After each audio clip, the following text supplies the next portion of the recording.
Yung binigla mo kami dun sa talent mo sa comedy, may mga binigla ka rin na press kagabi. So, would you like to clear things out tungkol dun sa sinabi mo? Kasi meron daw, may napikon daw, may... wala naman po nag-walk out. And yun, nag-sorry naman ako. And siguro na misinterpret lang. Siguro may mga bagay na pag inuulit-ulit. Siyempre minsan, ikaw, tatanungin kita na ulit-ulit. Tapos sagot ko ulit-ulit din. Tapos magagalit ka kasi ulit-ulit. Tapos ako, oo nga, ulit-ulit ka din kasi.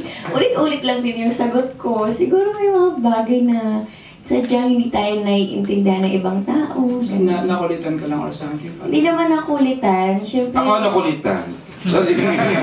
Medyo lang. Siyempre kahit tao din naman kami, kahit artista kami or something, may nararamdaman din naman kami kapag medyo nasisindakan kami.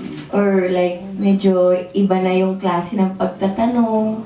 Diba? Kahit kayo, tanongin ko, ano pangalan mo? Sinagot mo na pangalan mo, diba? Ano pangalan mo nga? Pangalan, Kim. Pangalan mo, Kimberly. Pero wala ka talagang ibig sabihin doon, let's just clear things out. Yes, and I explain myself naman. Tsaka wala pong nag-walk out. Kung meron man, wala namang po, meron yatang tumatawag.